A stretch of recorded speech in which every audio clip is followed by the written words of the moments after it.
तो हेलो दोस्तों, आपका स्वागत है हमारे इस छोटे से यूट्यूब चैनल LWM में।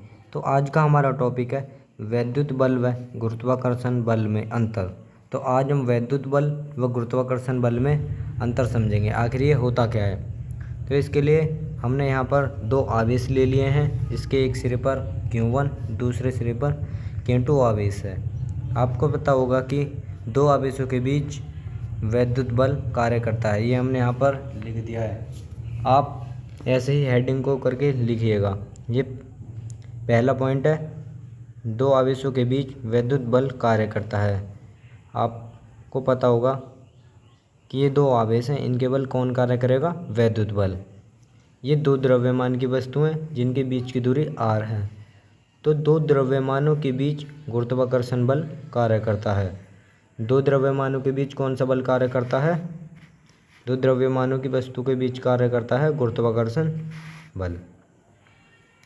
ये दूसरा पॉइंट हमने यहाँ पर लिखा है। ये आकर्षण व प्रतिकर्षण दोनों प्रकृति का भी हो सकता है। आपने देखा होगा कि दो आवेशों के बीच आकर्षण व प्रतिकर्षण बल पाया जाता है, लेकिन जो दो द्रव्यमान की जो वस्तु होती है ना, उनके बीच केवल आकर्षण बल पाया जाता है, प्रतिकर्षण का बल नहीं पाया जाता। तो आप इन दो पॉइंट को अच्छे से लिखिए।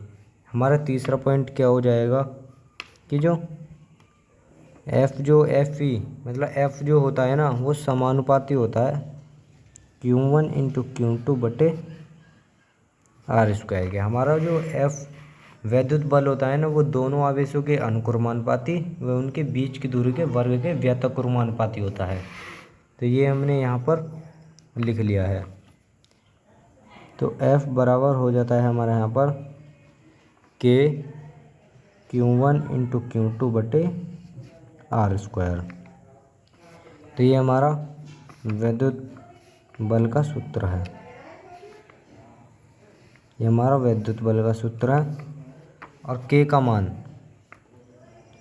K बराबर होता है 1/4 पाई एप्सिलॉन नॉट। इसका मान होता है 9 गुणा 10 की पावर 9। आपको पता होगा कि बल का मात्रक तो न्यूटन ही होता है। तो दूसरी तरफ हम यहाँ पर देखेंगे कि जो दो द्रव्यमान की वस्तु है ना, इनके बीच कितना बल लगता है। तो इनके बीच Fg यहाँ पर लेते हैं। ये जो अनुक्रमानुपाती होता है F1 into M1 into M2 के अनुक्रमानुपाती व R के वर्ग के व्यतिक्रमानुपाती होती है। वैसे आप देख सकते हो कि ये दोनों सेम ही हैं, बस इसमें द्रव्यमान आ जाते हैं, इसमें आवेश आ जाते हैं। वैसे ये दोनों सेम ही हैं। तो Fg जो यहाँ पर बराबर होता है वो होता है G M1 इंटू M2 बटे R स्क्वायर। यहाँ पर G क्या है? G एक कांस्टेंट है। ये कांस्टेंट है जो हमने समानुपाती या अनुक्रमानुपाती के चिन्ह को हटाने के लिए प्रयोग किया है। ऐसे ही आप देख सकते हो, हमने यहाँ पर भी समानुपाती के चिन्ह को हटाने के लिए कांस्टेंट का प्रयोग किया था। इस कांस्टेंट का मान होता है 1/4 पाई एप्सिलॉन नॉट बराबर 9 गुणा 10 की पावर 9। ये आपको याद होना चाहिए, ये बहुविकल्प में भी आ सकता है।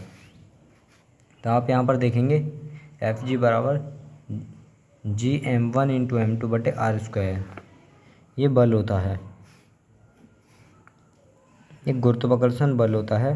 दो द्रव्यमान की वस्तु के बीच इतना बल लगता है। और यहाँ पर एक बहुत ही इम्पोर्टेंट बात, G का जो मान होता है वह 6.67 गुणा 10 की पावर -11 न्यूटन से मीटर स्क्वायर प्रति किलोग्राम।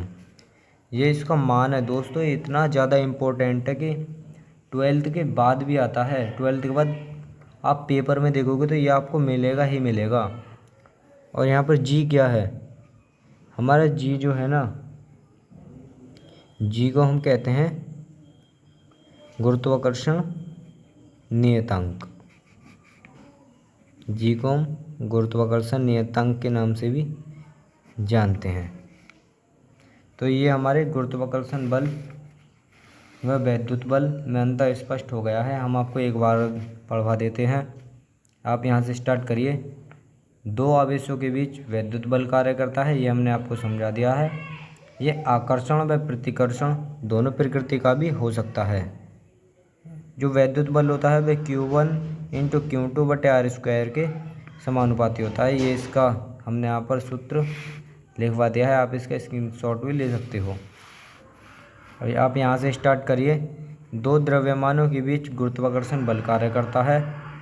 यह बल केवल आकर्षण प्रकृति का ही पाया जाता है। ये बल जो होता है केवल आकर्षण करता है, प्रतिकर्षण नहीं करता है। यह बल जो होता है वह M1 इंटू M2/r² के समानुपाती होता है। ये इसका फॉर्मूला होता है। ये कैपिटल G का मान इतना होता है, और कैपिटल G जो है वो गुरुत्वाकर्षण नियतांक है।